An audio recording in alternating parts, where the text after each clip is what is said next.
বিসমিল্লাহির রহমানির রহিম। সম্মানিত ভিউয়ার্স, মাধ্যমিক উচ্চ শিক্ষা অধিদপ্তরের আওতাধীন মাধ্যমিক বিদ্যালয় সমূহের আইসিএস 2022-এর ডাটা অনলাইন এন্ট্রিকরণ।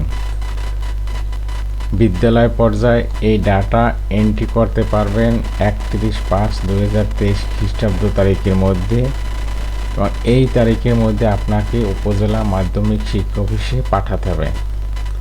আমি এই চিঠি পড়ব না, চিঠিটা আপনার পরে নেবেন।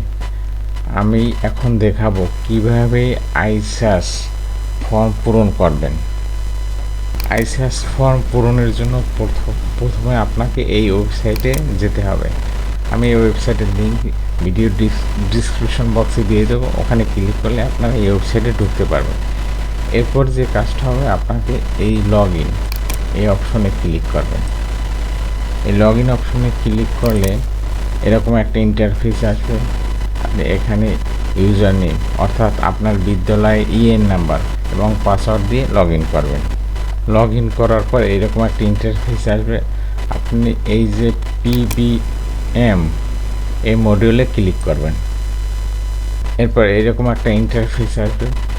আসার পর আপনি দেখেন এই যে ডাটা এন্ট্রি, এখানে ক্লিক করবেন। এরপর এরকম একটা ইন্টারফেস আসবে। এখানে আপনার এই যে দেখুন এই স্বমূল্যায়ন, এখানে ক্লিক করবেন। ক্লিক করলে এরকম একটা ইন্টারফেস আসবে। দেখুন স্কুল, তারপর প্রতিষ্ঠানের নাম,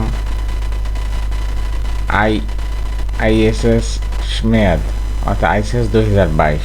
এরপর আপনার যে কাজটি হলো সেটা হলো এই যে প্রশ্ন আকারে 45টার মতো প্রশ্ন।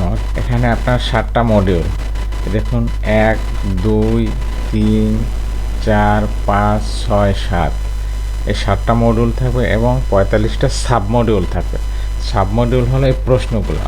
এখন আপনার এই প্রত্যেকটা প্রশ্নের জবাব আপনার বিদ্যালয়ে যে জবাবটা অ্যাপ্রোপ্রিয়েট, ওই জবাবটা যেটা আপনার সঠিক, ওই জবাবটার উপরে এরকম একটা কার্সার দিয়ে ক্লিক করলে এই বৃত্তটা ভরাট হয়ে যাবে। প্রত্যেকটা প্রশ্ন পূরণ করার পর এই দেখুন যে নেক্সটে ক্লিক করবেন। নেক্সটে ক্লিক করলে পরবর্তী পেজে যাবে, দ্বিতীয় মডিউলে। এরকম এই মডিউলগুলো সম্পূর্ণ হলে নেক্সটে ক্লিক করলে তৃতীয় মডিউলে যাবে।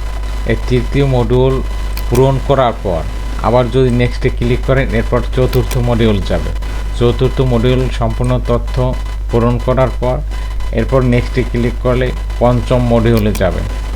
এরপর পঞ্চম মডিউলের সমস্ত তথ্য পূরণ করার পর নেক্সটে ক্লিক করলে ষষ্ঠ মডিউলে যাবে। এরপর ষষ্ঠ মডিউলের সমস্ত তথ্য পূরণ করার পর নেক্সটে ক্লিক করলে সপ্তম মডিউলে যাবে।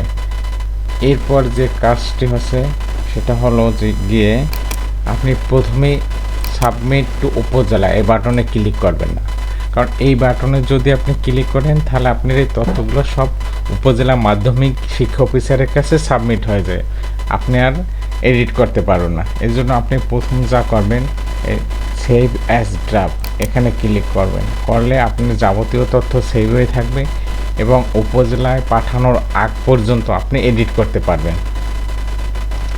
আপনি যখন যদি এডিটের প্রয়োজন হয় এডিট করবেন, করে একদম নিশ্চিত হবেন যে এই সব তথ্য সঠিক।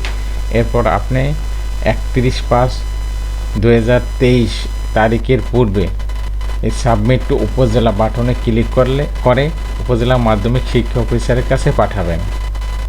ধন্যবাদ সম্মানিত ভিউয়ার্স। এই ভিডিও দ্বারা যদি আপনাদের সামান্যতম উপকার হয় তাহলে আমার চ্যানেলটা সাবস্ক্রাইব করুন, লাইক করুন, শেয়ার করুন।